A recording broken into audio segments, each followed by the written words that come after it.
What's up, guys? It's Benny. What man intends for evil, God intends for good. And that scripture holds up really nicely in this current modern-day political era of effing around and finding out. Man, Democrats really thought they were going to end Trump with this one. They marched him into a rat-infested, falling to pieces, crumbling most deadly jail in America in Fulton County and took a mugshot. And they thought that this would be something that would of course cause Donald Trump's base to turn on him.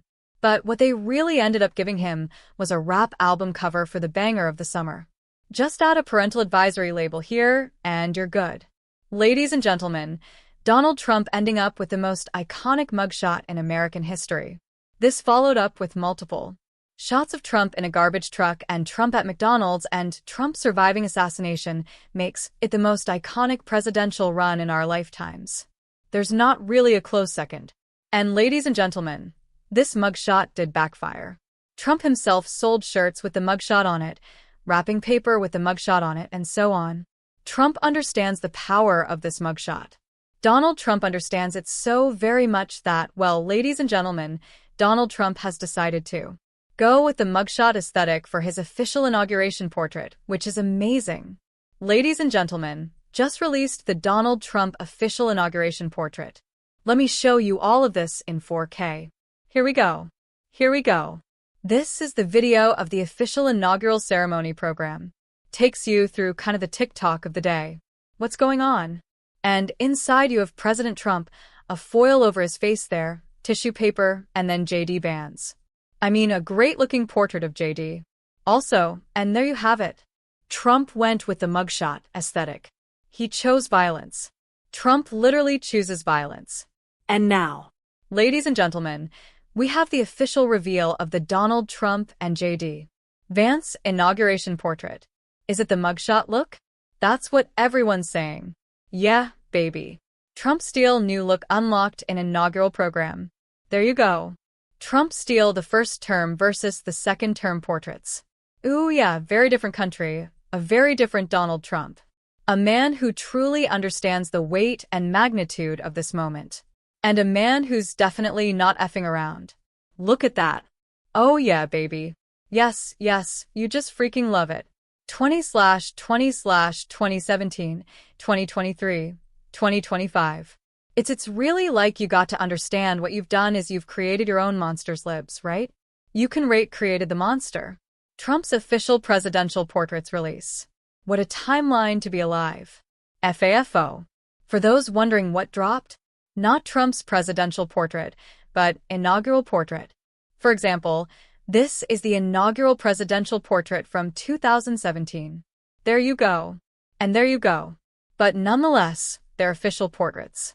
Okay, this is Donald Trump's official presidential portrait. He looks fierce, ready to conquer like a lion. Look at that. Look at bro. Go. Look at that. Look at the scowl. Look at the vibe. I mean, it is somewhat similar to this, but he's really locked in on the eyes here. Look at that. Oh, baby. Trump's new presidential portrait will be the first since Gerald Ford's to feature a non-smiling expression, breaking a long-standing tradition. There you go. Everyone's smiling here. And now, ladies and gentlemen, you got even Trump smiling there. And now you got this. So freaking awesome. The Trump portrait job. The Giga Chad. Yeah, very good. How it started and how it's going. That's right. This guy, his name is Daniel Tork. He is the official chief photographer for President-elect Donald Trump. You should give him a follow. That's like incredibly based. He's the one who put this video up, and he's the person who is all going to be capturing so many of these moments. So the entire feed Donald Trump is just like, wow, this is just rad. This is just hard. Goes so hard, ladies and gentlemen. What else will go hard? Well, the inauguration itself. Here's everyone performing at President Trump's inauguration. Carrie Underwood. Christopher Macchio. This is the singer, the opera singer that Donald Trump loves so much, and he's been on stage with him many times. Lee Greenwood. Kid Rock, The Village People, Billy Ray Cyrus, Liberty University's Praise Choir, Jason Aldean, Rascal Flatts, Parker McCullum, and Gavin DeGraw. Noticeably absent is, of course, Notable Democrat Garth Brooks, who has never sung for Donald Trump but was perfectly happy to sing for Joe Biden and for Barack Obama and for Bill Clinton. Yet Garth Brooks fancies himself a Republican, right? What a fraud. Don't ever buy any of Garth Brooks' stuff. Don't ever go to Garth Brooks' bar. This is also a guy who's like on the side of Bud Light during the Bud Light boycott. Okay, so Donald Trump looking refreshed here and ready to rock. I mean, you could just throw the filter on it, right? You could just toss the filter on. Here's Laura Trump earlier in the week, giving us a preview of what we can expect at the inauguration. Breaking right now, Carrie Underwood performing at Donald Trump's inauguration, the program. The program was just put out here, so I'd love to start off and just say the floor is yours, Laura. What can we expect in 7 days from now at the inauguration? Well, you're right to say that the spell, I think, has been broken and it feels very different, really across the country, and I think all over the world right now. Versus the first inauguration of Donald Trump.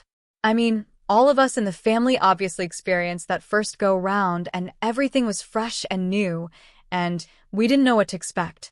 Little did we know that there were, people out to get my father-in-law, anyone who loves America, just on the other side of his swearing-in ceremony. But it does feel very different now. And I think that people are so excited. They're so relieved. And what we're going to see 7 days from now is a celebration of exactly that. The day starts off, as a lot of people probably know, at a church service.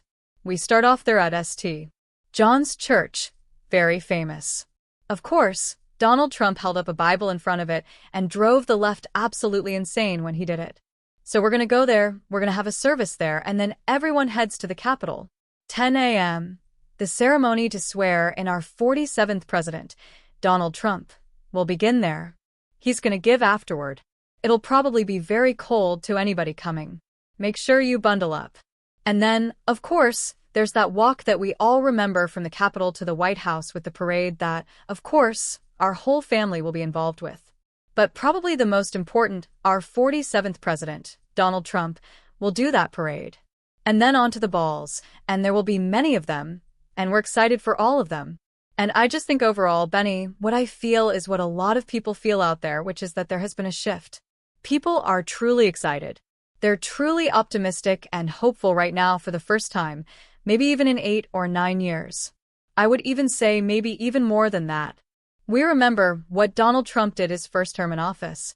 They were so wrong about him on almost every front in the mainstream media and via the left.